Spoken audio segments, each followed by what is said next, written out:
The Bobby Polito voter is not the same as the voter that's kicking out Espaillat. I don't believe that. I could be wrong ideologically, but I think that you're voting with the options that you're given. That's the difference. But they are both fundamentally populist, anti-establishment, voting for change, whether it's a big change or the small change, it's change. And I think that is clearly where the energy is in the Democratic Party. Hello, everybody, and welcome back to the Latino Vote podcast, coming to you directly from Washington, D.C. Mike Madrid, we missed you. You were here just last week for the summit, buddy. I'm in Mexico now doing this from the mother country. What a great summit, buddy. And I got to hand it to you and your team and your crew. You guys, you guys carried 80% of the thing and did a phenomenal job. I'm just so proud of what you guys did. Phenomenal turnouts, big audience, high quality speakers. Everybody had a great time. The feedback has been amazing. So thanks all of you who came. For those of you that were not able to, other parts of the country, we are looking to expand to different parts. It's just a matter of how busy Chuck and I get through the course of the year. Absolutely. And thanks everybody for the feedback that we've gotten after the conference. Like, it's been nothing but positive. Let me give you some of the feedback. I didn't write any of it down because I don't write down things. I don't need any written records. Anyway, I digress. Folks have said that they love the efficiency of it. It started on time, it ended on time. We did not have 5, 6, 7 people on a panel, so we could have really in-depth conversations. Man, I wish I could have taken that first panel with you and Carlos, Odio, and Eileen and just pumped it into my veins. It was so good. I have asked Carlos for the PowerPoint because I want to actually use that when I'm doing presentations, because it just tells the story of us being this persuadable universe. So anyway, being efficient, being on time, and having the right, we had 200 leaders in a room, standing room only. At one point, we had to bring in 40 extra chairs because we'd filled up every round table that we had. And it was raining cats and dogs in DC, shitty weather. Folks trudged through the rain to get there. And on top of all of the great panels we had 2 great senators come by, Senator Gallego, Alex Padilla. We had 4 congressmen come by, including Gabe Vasquez, who spoke, and Ana Lilia Mejia, the newest member of the CHC, who came by. And a lot of folks talked about how, and Mike, I want you to kind of talk a little bit about the difference, is that they had never been in a room where there were Hispanic Republicans, Democrats, independents, all in one room sharing ideas about how we hold each of our parties accountable. Yeah, labor leaders, Chamber of Commerce members, and that's the beauty, I think, of our community. Look, we're going to have our ideologues. There's going to be kind of people on the right and on the left who think that this is the way Latinos really are, this is the way Latinos really think. But the common thread in our community, Chuck, it's what you and I do here on the show. It's talking across the party aisle. It's trying to make things work, focusing first on the community. I don't want to say, as I mentioned from the podium there, I'm not going to say we're the only ones who do that, but we're largely the only ethnic group that does that. You don't see African-American leaders with Republicans and Democrats in the same room, right and left. You don't see that with white folks. You don't see that with Asian Pacific Islanders. You only see it with Latinos, and that explains a lot of why our vote is breaking 50-50.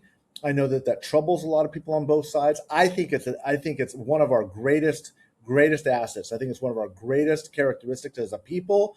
We're a blended people by definition, and I love the fact that our leaders can get together and have these conversations. I love what you and I have created here with this community. And I'm looking forward to seeing you at NALEO in the next couple of weeks, where we're going to do the same thing, a room full of hundreds of people, both sides of the aisle, a lot of local government leaders, a lot of policymakers. NALEO is turning 50, National Association of Latino Elected Officials.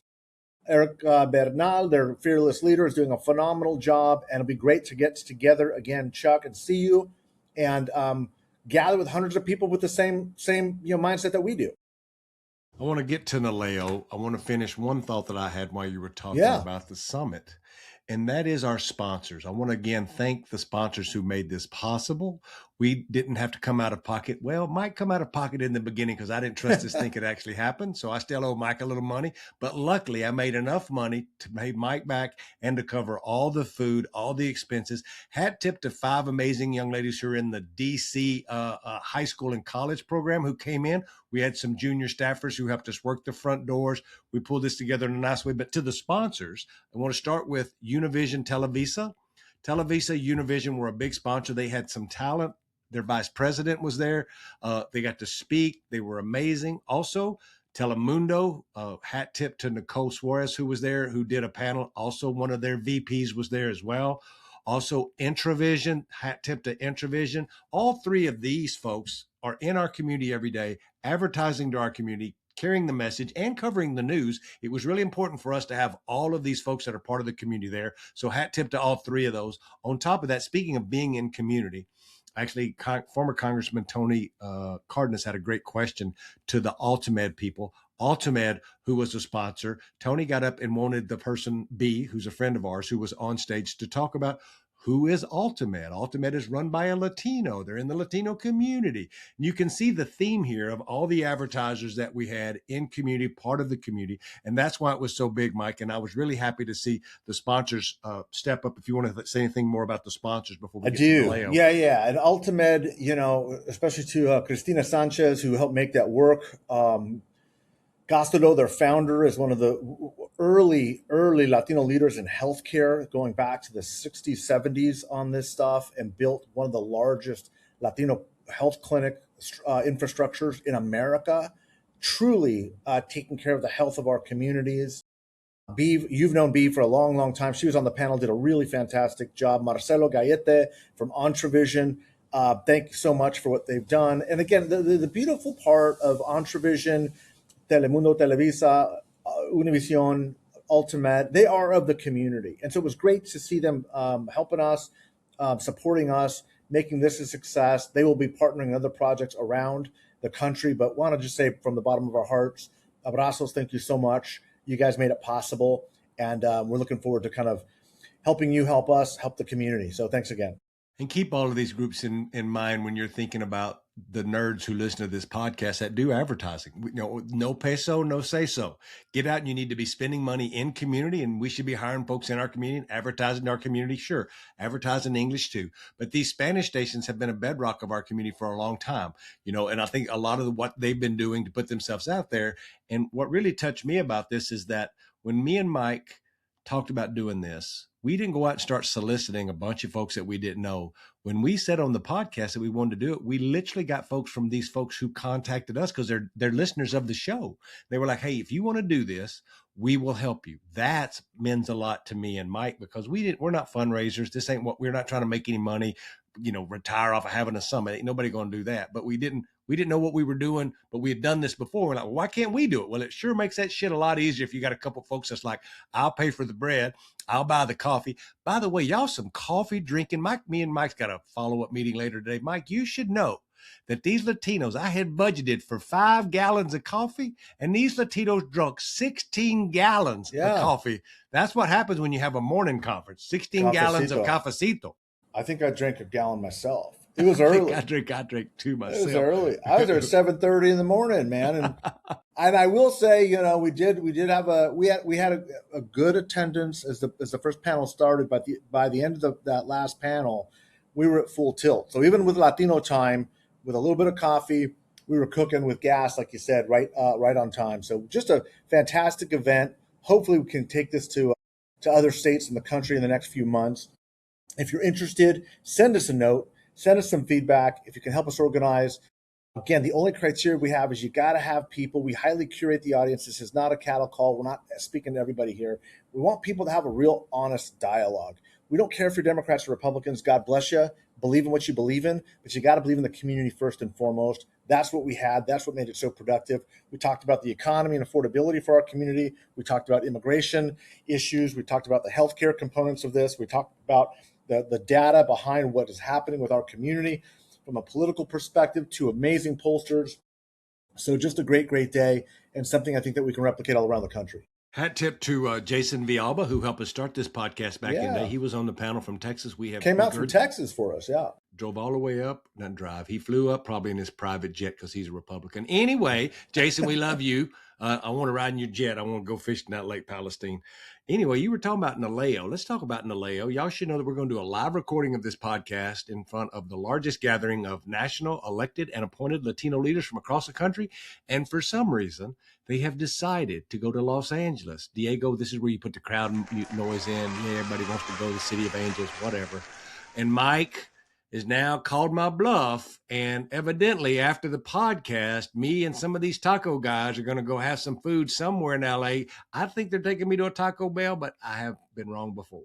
You have been wrong before. The gauntlet has been thrown down. Gustavo Arellano, who's been on the show before, the LA Times columnist who literally wrote the book on Mexican food, and has written extensively on Tex-Mex and California and New Mexico and Arizona and everywhere in between, is going to be accompanying us on this search for the best Mexican food in Los Angeles so that we can compare it to Texas and solve the debate once and for all, find the answer of who does it better and why it's California, and run through the explanation from top to bottom. So Chuck, I'm looking forward to having you there so you can experience good quality, authentic Mexican food, maybe for the first time in your life. Whatever. But what I am excited about is to get some good Mexican food wherever it's from. I live in Washington, D.C., for all of you scoring at home, and there is no poor Paraíso, and hat tip to Paraíso, my local Mexican restaurant who helped us host the, we had a reception before the Latino Vote Summit, and Paraíso in my neighborhood, everybody who knows me for more than 30 seconds know that's where I eat most of my meals, because I don't get more than 8 blocks from my house because I don't like to be around folks I don't know. So hat tip to Paraíso. And Mike is bringing a camera. He's bringing a microphone, at least his phone, probably one of them little tiny mics, because they're going to record some of this me eating Mexican food in Los Angeles. And again, I'm super stoked about getting some food out there and seeing all of our friends at NALEO. You know, we have been so fortunate for the family at NALEO to have me and Mike come out to the last 4 or 5 of their last conferences, been keynotes, luncheon speakers. I really love to see all these young electeds, the ones I like the most. And I like all you old heads who've been around forever. But it's that young Latino who just got elected to school board. There's somebody who just got elected out in some rural part of North Carolina to a water commission. And them getting to come up and talk to me and Mike, and they always come up and they kind of act like we're some kind of big deal. But it makes me really feel like we're doing the right things, because those people will be future congressmen, congresswomen, senators. And it's really cool to hang out with these. There's no other time we'd ever get to meet them. We're not going to go run to the Water Commission in rural North Carolina to meet some Latina. So getting to meet them there is really a great opportunity. We get to meet this new generation of Latino and Latina leaders who are coming up. So hat tip to all of you. Mike, let's change gears. And I want to, since we're talking about great Mexican food from Texas, you should know, and for all of you who are following me, I was in the great state of Texas this weekend, or actually Thursday, Friday, and Saturday, for the Texas Democratic Convention. It was a great convention. James Tallarico, Gina Hinojosa. I got to see our sister from the farm workers there. Jesus Christ, I'm getting so old. Mike, help me out. You are getting old. I ain't helping you. You're on your own. I ain't throwing you no life preserver. So we're going to have all of them out there. Dolores Huerta. There we go. Oh my God, you forgot Dolores Huerta's name. This is what I'm saying. I'm getting old. Wow, you are It took me old. 2 seconds to remember. Mm-hmm. So we got to see Dolores Huerta. Man, if I can get around when I am like 93 like she does, and she is full of it, of good things, like of piss and vinegar is what I want to say. But yes. Energy, the energy that Dolores still brings. And and she doesn't forget names either, Chuck. I do. I'm 57 years old and I can't remember. So me and another brother of mine, Kirk Bardello, hat tip to Kirk. He was there with me. And me and Kirk did some candidate forum speaking, got to meet some candidates, did a little speaking. I may or may not have snuck out early Thursday morning and went red fishing. For all of you following my socials, I caught a few redfish on fly. So I got to do all the things that I like to do. I got to go to Texas. I got some good flour, homemade tortillas, and some beans. Got to do a little red fishing. Spoke at the conference. Got to see James and Gina tear it and shuck it right on down to the cob. I thought they did a great job. They're coming out there with lots of energy. And it's funny this morning, Mike, there is an article where this, with somebody who's following the attorney general who's running against Tallarico with the camera has found him on vacation in Iceland, Ken Paxton, not with his wife, but with his mistress in Iceland this morning. They have him on video. Oh, yes. No way. I don't believe you. I know you don't think Ken Paxton would go fuck around on his wife, but he is in Iceland with his lover. And it ain't Chuck Rocha saying that. I ain't accused him. I'm just telling you what's said in the paper this morning. My God, are there any pictures available yet? They're available. There are pictures and videos.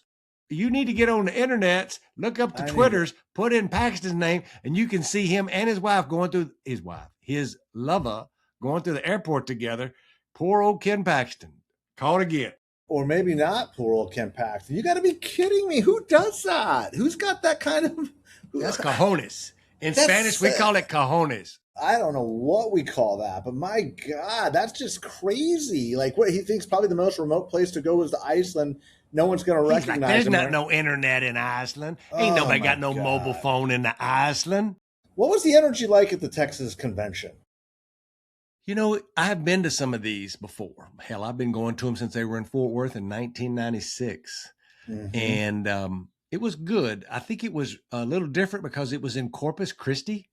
Corpus Christi, Texas is known for two things. One is Selena, and that's where Selena was from. There's a Selena museum there that my wife has drugged me to, and it was the best thing she'd ever done as far as these museums. She makes me go to museums, but I don't normally like a museum. But they had a lot of things you could see in this museum that wasn't art, like cars and dresses. And so I enjoyed the Selena Museum. Also, it's the home of Whataburger. It's a local burger joint. It's way better than this In-N-Out thing in California. We'll go back to this later. The Whataburger is the best. And so Whataburger. So also in Corpus Christi, they're running out of drinking water. So that I think they're trying to do a bunch of things down there to help them figure out where they're going to get their water from. But there was a lot of energy. Doesn't mean it's going to translate, but I do think that there's lots of good things. They've elected a new party chairman, a guy that had run before as a temporary to fill out a remaining of a term. He got reelected. Hat tip to Kendall Scudder. Thanks, Kendall. But yeah, I think that it came out of there in the right way. And guess who Mike's going to be so jealous. Guess who I got to watch perform and took a selfie with? Your boyfriend, Bobby Polito. How's Bobby doing, man? What kind of energy is he bringing? He sounds good. You know, when your nominee for the best congressional race in the country is also a Democrat, the opening night's concert during the convention is Bobby Polito and his daddy. And they've killed it. That's amazing. That must be fun, man. It was just fun. A lot of fun. How many people go to these Democratic conventions in Texas? They filled up like a little basketball arena. Like it was an arena. It wasn't a convention center. So I don't know. Is that normal or do they have to like upgrade? I don't know what they had. I haven't been to one in like 6 or 7 years, but it seemed on par because they filled up all the floor and they probably filled up a basketball arena to the upper deck.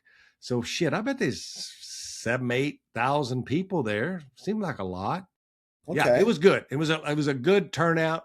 Bobby Polito did a great job on the last night, which I didn't stay for there, T.O. Bernie, but they had Bernie Sanders come in and close it up on Saturday. I don't know how many people were left there. A lot of folks left Saturday morning like me because I need to get home to my wife.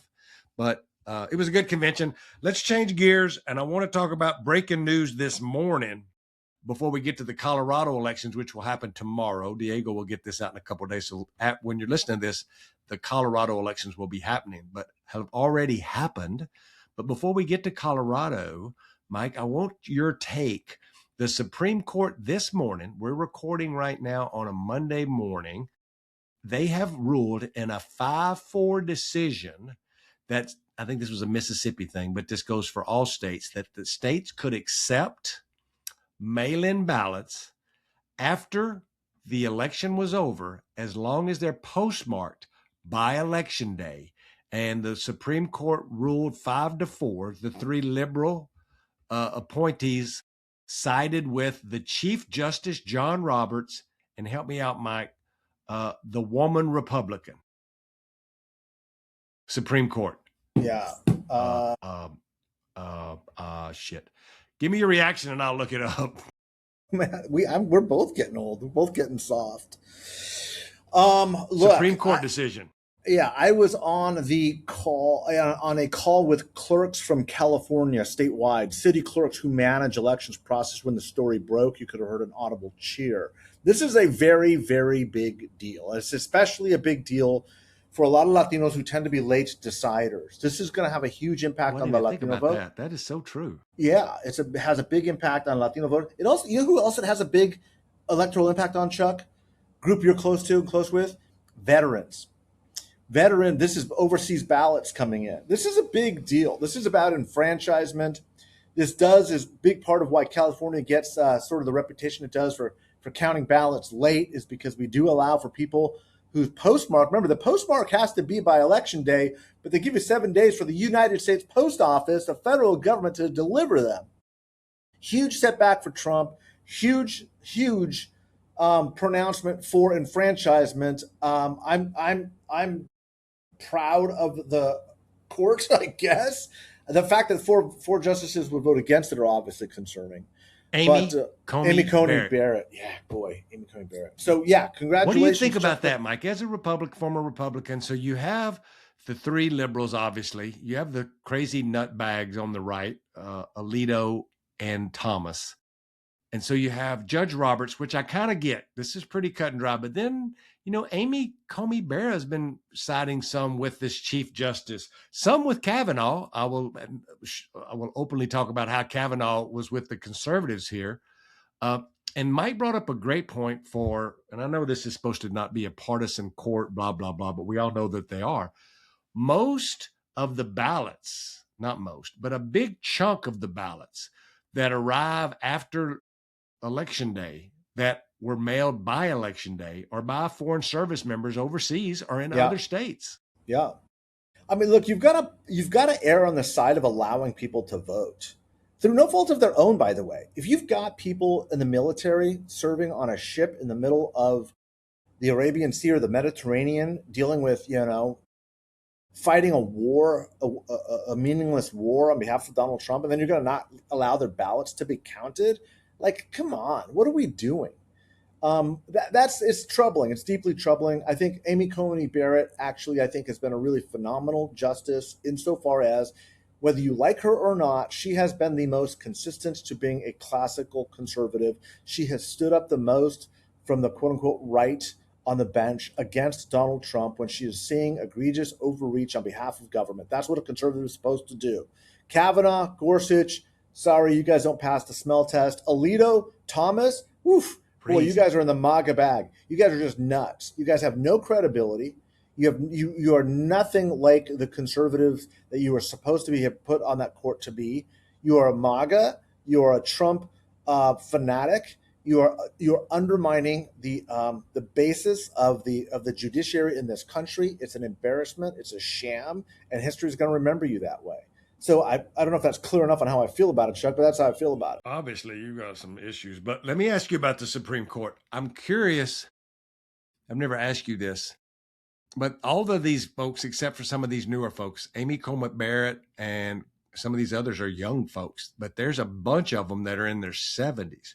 Do you think any of these old Republican appointed justices retire before the end of Trump's term? That's a great question. Let him appoint somebody younger? And second question, and the follow-up is, do you think folks will ever, especially in the next election, will the Supreme Court appointees be an issue? Like getting to appoint somebody? Let me say this. I don't think it's a matter of Trump's second term. I think I tend to be one of those people, and I don't know how you feel about it, but at this point in early July, late June of 2026, I think the Democrats are going to get a majority in the Senate. So I don't care whether Trump goes 2 more years or not. If those Supreme Court justices don't retire in the next 3 or 4 months, I don't think they're going to get confirmed. Wow, I didn't think about that. So do I see them? Do I see Clarence Thomas or Alito resigning before then? I do not. Could I be wrong? Of course I could be wrong. I think Alito goes first. I think Clarence Thomas dies in the chair, dies in the robe. But I don't think that they're going to leave in the next couple of months. And I think that the Democrats are very well positioned to take the Senate. I know that the betting markets, the prediction markets will say that's not true. And there's a lot of analysts who I think are looking at this far too conservatively and saying the Democrats aren't going to pick up a majority. I think they are, unless something dramatically changes, and it's possible, but I don't think so. So it's a great question. It's the right question. I don't see them resigning the next 90, 120 days. That's when they'd have to do it in order to be replaced, and I don't see that happen. Let me put a little meat on this bone for you. For those of you at home, get your pencil out and let's write down some ages of Supreme Court justices. Michael, we're going to do a little trivia. I love breaking shit on you. So, Michael, tell me who the oldest Supreme Court justice is. Sam Alito. He is not. Hold on. Clarence Thomas? Yes. How old is Clarence Thomas? He's the oldest. I'm going to say Thomas is 72. Clarence Thomas is 78. Yeah. And Mike Madrid has said he thinks he'll die in the robe. I'm not rebuting that. Mike knows more about courts and law. He went to school at that Georgetown, so I think that's right. So for those of you at home, we're going to have the second and maybe final question on the Supreme Court. Who is, Michael, the youngest Supreme Court justice? I'm going to say Amy Coney Barrett. And how old? Ding, ding, ding. You're the winner. Got that one. But how old is she? I'm going to say she's 58.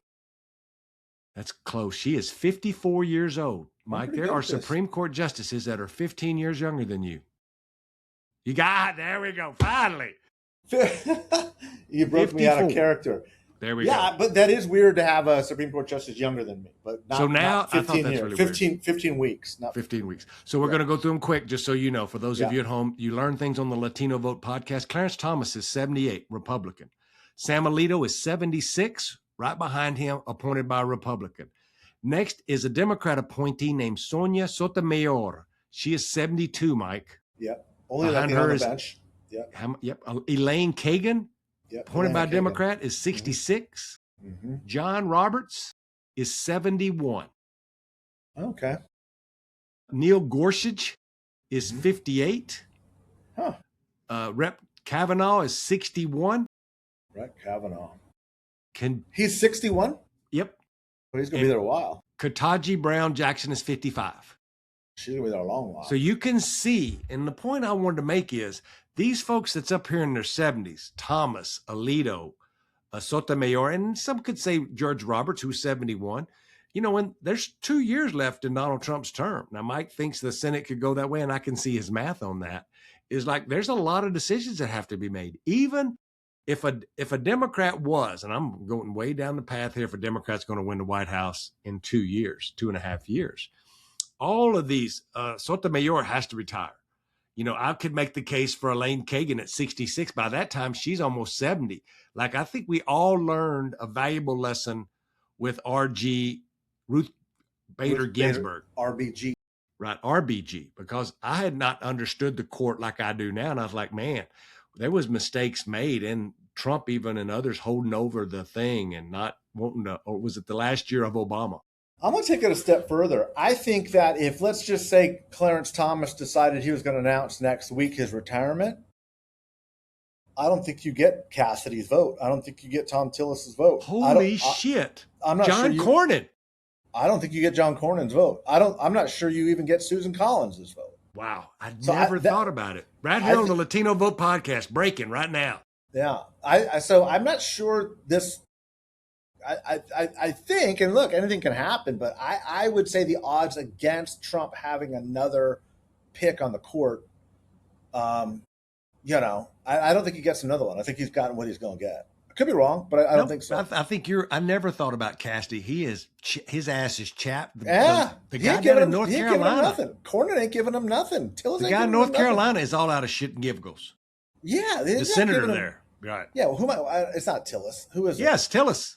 Yeah, because he's retiring. Yeah, if they don't, they're done with this nonsense. They've got no fucks to give. And can I say that on the Latino Vote podcast? Yes, you can. It's authorized. So you've got 3 votes. Good luck with Murkowski. Good luck with Collins. Like maybe you do get Collins. Of all those, maybe Collins does go up in this tight race in the Senate. I don't think so, man. I don't think he gets to 50. I don't think he gets to the majority. Even if he gets Fetterman on the other side of it, which he could. Yeah, he could, and I just don't see it. Like I said, and I think it gets worse for him after November. So I could be wrong. I don't think Trump's going to have another pick on the court. Let's switch gears because we got about 10 minutes left. I want to get your take on something big happened while we've been off the air, having our big Latino Vote Summits and all of our things. You've been flying around in your private jet. Is Mike Madrid, the Congressional Hispanic Caucus chairman, Adriano Espaillat, got beat in his district, which is the old Charlie Rangel district in Queens, New York, by Democratic Socialists. Yeah. How about that shit? Yeah, boy, there's energy on the left right now. If it even is the left, I think it's more populism than anything else. I'm going to keep saying this, and I don't think people are going to figure it out for a couple of years, and they're going to, listening back to the old episodes of Latino Vote podcast, they're going to be like, that Mike Madrid knows what the hell he was talking about. That guy was like a soothsayer. He was a truth teller. He was an oracle. Or truth? Yeah. Sooth, which means truth sayer. Yeah. Sooth means truth. Why not just say truth? You say sooth. It impressed some folks over at Georgetown. Go ahead. I don't know what sooth is. We'll put some text on the screen right here, if you could, Diego. Sooth. I used to watch and listen to Dr. Sooth. Is that a different one? That's not the same doctor. My bad. Yeah. So this woman who beat him is named Darlisa Avilar Chevalier. Chevalier. Yeah. I used to drive a Chevalier. I think that's different too. 64 Chevalier, 1964. My first truck was a 68 Chevalier. Look, the bottom line here is that in New York City, Mondani, the very popular now mayor, people's talked a lot of shit about, but he's very popular. And guess what? He endorsed this woman against the Hispanic Caucus chairman who had, did he endorse Mondani? I think he did endorse Mondani. Espaillat? Uh-huh. He did? I'm not sure. Don't hold me on that. Okay. But there was some kind of truce made, a handshake that they were recovering. They were covering in the news. But he endorsed against a sitting incumbent. Now, here's what chaps my ass a little bit. Now, everybody knows I'm a little left of center, especially around labor shit. Right? Little. Stop it. I like a good lefty out there who wants to talk about the rights of average working families. Now, Adriano Espaillat is one of the few immigrants that had been elected to Congress. And he was a stalwart in holding Republicans, Trump, with Lou Correa and a bunch of other folks. They were like the immigration front line for all this shit that's been going on because they are, in fact, immigrants. Well, he is. Lou was born here, but Lou comes from a family of immigrants. Shout out to Lou Correa. We like him. And the only sin, evidently, that I can find online that the chairman had done was it was all over this AIPAC money and this Palestine-Israel. Now, you can have your own opinions of that, and I can respect whatever side you're on. You make your case. But all I'm going to say, Democrats out there, is there's a lot of piece of shit Democrats out there who, in my opinion, Mike Madrid, keep your mouth shut. In my opinion, as a Democrat, ain't that great a Democrat. If you want to go, do that, do it. But this guy is one of us and was an immigrant and fought for immigrant rights, voted for minimum wage, voted for health care, voted for things that I care about, collective bargaining, whatever the thing is that I liked. He was a fine Democrat. He wasn't out, trouncing on Latinos, attacking the groups. He wasn't out there doing whatever lefties think bad Democrats do. So I think you got to be careful. And she won. She gets to win. She gets to come to Congress. I ain't going to say a bad thing about her. But I'm just going to say, when we're picking and choosing who the hell we're going to spend money on, I don't think Adriano Espaillat is where I'd have started. And the last thing I'll say is Democrats, us, we spent over, not me, I didn't work on this race at all, any form or fashion. I was not involved in this election. But I watched over $2.5 million. A big chunk of that coming from the Caucus PAC spent to protect Adriano Espaillat. And every one of those dollars could have been spent beating a Republican in a marginal seat. But instead, we got to be up in New York doing that shit. So I think these are some of the times we shoot ourselves in the foot. I like Espaillat. I mean, I had lunch with him about a year and a half ago. Great conversation with him. I thought he was a really strong, solid leader. I don't want to get too deep into Democratic politics. I'll leave that to you. You understand it a lot better. But of course, it makes more sense to be spending money on the opposite party than an inter-party fights on your own. What is the sense, let me ask you, because you talk to these folks a lot more than I do, what's the sense of the Hispanic caucus about the election results? They're pissed. They're really pissed. Even the members of the caucus that are lefties, that's Greg Casar is in the caucus, and he is the chairman of the Progressive Caucus. And probably one of the progressives that I think get it exactly right, because he is doubling and tripling down on working class issues. He's becoming a lot like Rubin of saying, look, this ain't about left versus right. This is about us being left behind, which is working families. He's all about like workers. And before this, he worked in Texas doing like construction site workers who aren't union, just like workers write seminars for folks and helping those folks. So he gets this. This is where he comes from. So him, Anna Lilia, who was at our conference, Ramirez from Chicago, Chewy from Chicago, Jimmy Gomez, like none of them were out endorsing against Espaillat. So everybody's mad, and they're all worried that they could be next. That's the other thing. Well, and it could very much Jimmy happen. too. We could talk about Jimmy, and I mean, Jimmy gets challenges from the left all the time. Jimmy's a very progressive member. Like, I don't know how much oxygen is out there on the left, but you keep finding more. It reminds me of the Tea Party movement, the Republicans back in the late, between 2010 and 2016. You think that there can't get more crazy, and then there is. Suddenly, they're like, oh yeah, no, we can get crazier. We can get crazier. Didn't you guys think? Go ahead. You finish. Well, I was going to say, didn't Texas just vote to put the Bible back in public schools or something? Yeah, and I think that this is not about it has become about who can be more left, whatever the fuck that means. Right. But this is what this is really about, Mike, is it's about, because of where we are in the country, because of Donald Trump and because of our social media and our algorithms, we're taught to hate everything. Yeah. This becomes an inside-outside game. Yes. Folks are mad, like the Tea Party, about these folks, those folks in power that's broke all this, whether Adriano Espaillat didn't break all this shit. Right. But they see him as the bad guy. Then you have this energy of the base. You can call them Democratic Socialists in New York. You can call them a poor farm worker's son in California 22. He wins that not because he's a Democratic Socialist. He does this because he's a working class kid who owns a mechanic shop in Fresno, right? Like that's where the energy is.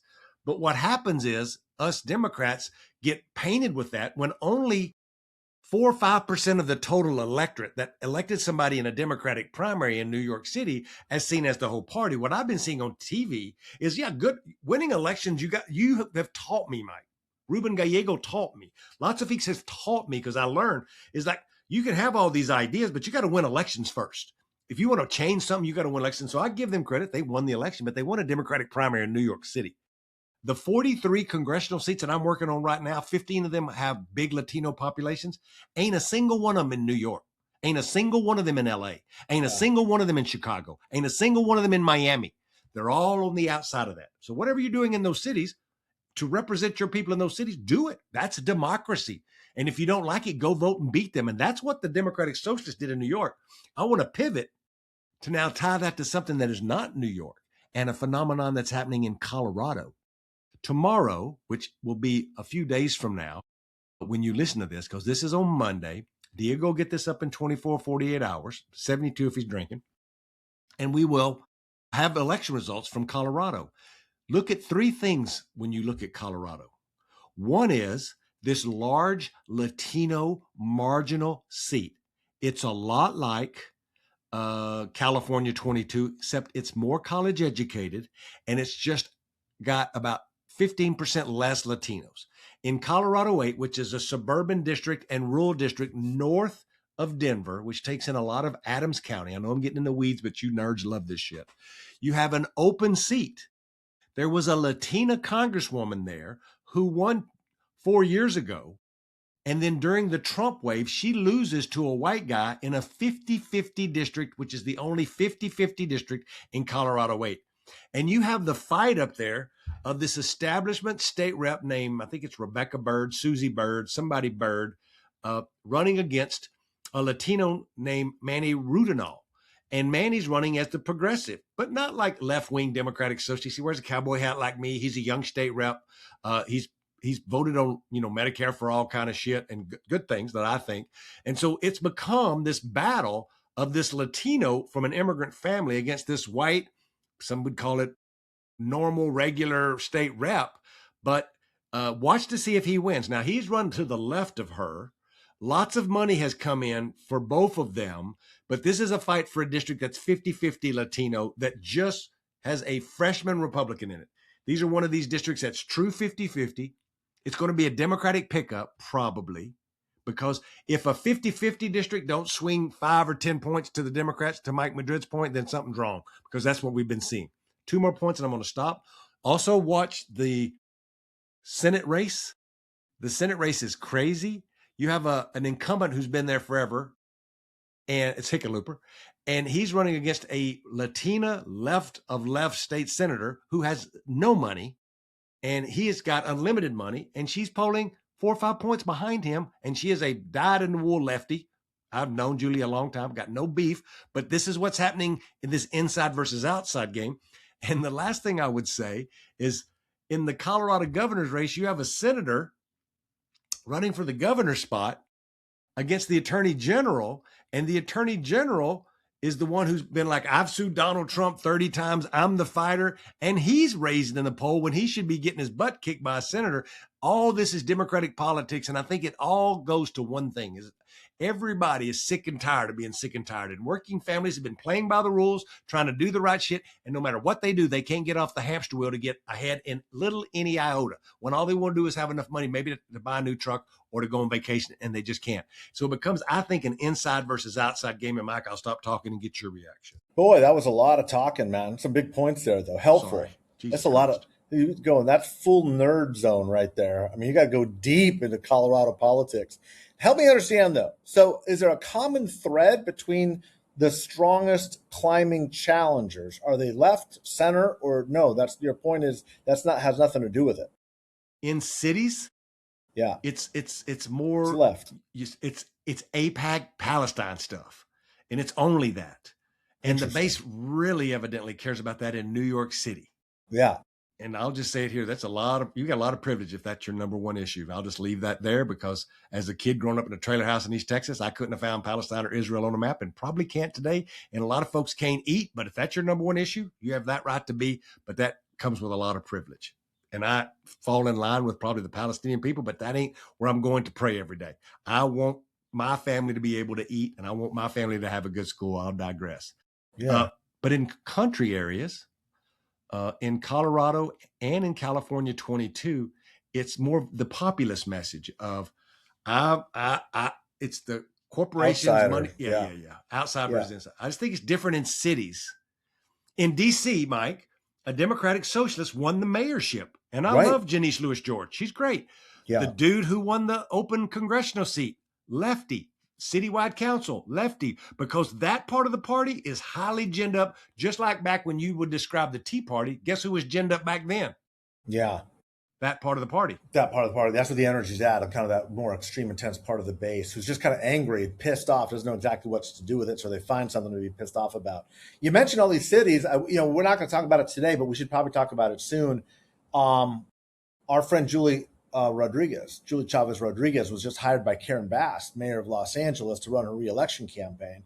Big shakeup, as she's facing a challenge from the left. From the left, same. From Nithya Raman. So, and the only way I think Bass wins is by the Latino vote, which I think that Karen Bass, mayor of Los Angeles, again, is banking on this more centrist vote. She comes out to Julie and says, Julie, I need you to run my campaign and kind of save my political career. So we'll see how that turns out. Maybe we got to get somebody to talk a little bit more specifically about Los Angeles as a guest on the show. Maybe we get Julie herself.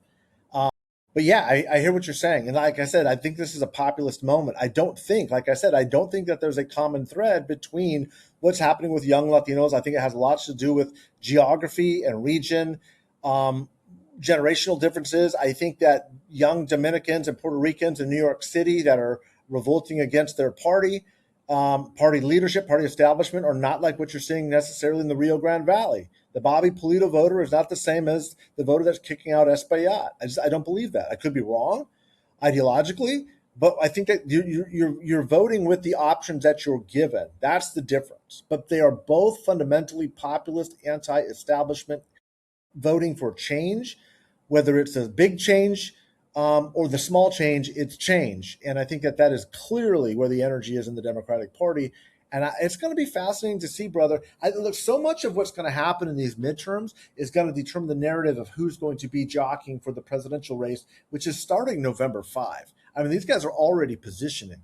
So November 5, the presidential race starts, and whatever that narrative is going to be, is it the fighter? Is it the angry? Is it the more staid, common sense experience like Javier Becerra winning the primary in California's governor's race? Is it more of the DSA New York type? It's just the Democratic primary is already fascinating, man. It hasn't even started yet. It's interesting when folks that are Democratic socialists in New York are talking to voters And when folks in the Rio Grande Valley are talking to voters, we're running a big voter registration program down there right now. We'll talk at another date. My firm is that we can get into. We've been really talking to lots of folks on the ground. I want to give you some of that information. Is that it's the same anxiety. It may be a few different issues. They don't as much talk about Israel and AIPAC. And there's a group of those voters in the Valley. They just make up such a smaller margin of the electorate. In New York, they're just a larger part of the electorate. They can elect who they want. It's just math. Most folks in American politics, Mike, if I've learned one thing in my 36 years of doing this, and this has never changed, is that if you're a dyed-in-the-wool, true blue conservative, this or that, or you're this liberal or however you want to say it, way left, you've picked your parties. And sometimes your parties aren't as far right or left as you want, and you stay home. And we've seen that as well. We'll see what goes on in Michigan with that primary that's happening in Michigan, which is a late summer primary we get in later. But most folks will tell you that are voting for Trump, voting for Obama, voting for Biden. They move around. They'll vote at the top of the ticket for Republican, but their local Democratic congressman is they'll say, I'm a little bit conservative on this issue and I'm a little bit liberal, but I'm just kind of like want shit to work. I want the government to like not get in my way and have too much regulation, but I also think there should be a bare minimum. People should be able to get access to affordable health care or figure out the health care thing or like real people. And this is what neither party really want to understand because they're so driven by the right flank or the left flank within the parties. And this has a lot to do, kind of wrap this up with our summit, is that most of our folks are in the middle. It's just the folks that we pay attention to are standing on tables on the far right or the far left on Twitter squawking all the time. So we think that's the majority when it's not. Regular folks just want to get it done. They don't like, immigration may not be their biggest issue, but they don't like what they've been seeing. They don't think that that's a reflection of who their grandparents were when they remember that immigration story.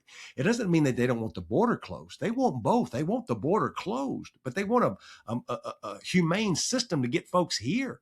Like that's just where regular folks are. And I think we'll talk more about that as we get into this. Pay attention to Colorado. It'll be interesting. If Manny wins Colorado 8, Mike, I'll promise you this, is I'll get Manny to come on the show to talk about how he won a 50-50 district. Running probably is a little more of a progressive in a cowboy hat. That's kind of why I like him. Full disclosure, we did about $350,000 worth of ads beating up his opponent over ICE and immigration. In a Democratic primary, that's where the money was. And hat tip to the Hispanic Caucus who gave us some of that money to help us do some of that work because they want to see Latino elected in a Latino seat. And I respect that. And I love doing that kind of work all day and twice on Sundays. But I pay attention to what happens in Colorado. Mike, do you have any final thoughts on us coming to NALEO, Colorado, or anything else as we wrap up? Just looking forward to seeing you there in Los Angeles. Looking forward to, again, connecting with NALEO, the NALEO audience. 50 years. 50. 50 of this organization serving the community. There's going to be some celebrations about that. Going back to Edward Roybal, the first Mexican-American California member of Congress, who founded NALEO and got it started.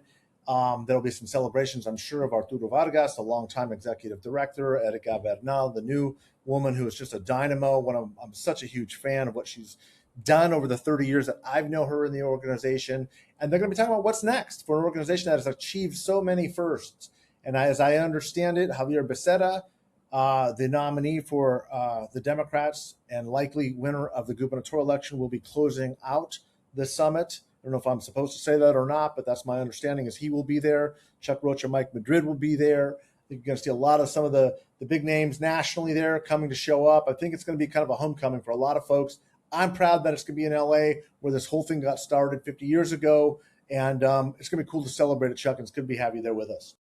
For those of you listening, don't forget to, as those kids say, smash the like button. Don't forget to subscribe. Don't forget to share the podcast. We're back bigger and better.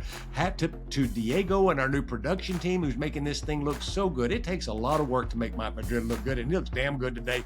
Check out our YouTube where you can watch us live in action. Today I'm wearing my Vote Vet shirt that says, give me your tired, your poor, your huddled masses. Hat tip to Vote Vets who are putting out good swag and sending me a little from time to time. See you in Los Angeles at NALEO, but see you sooner than that next week. Y'all be good. If you're lucky enough to still have your mom and your daddy around, give them a call. Tell them you love them. Until next week, y'all be good.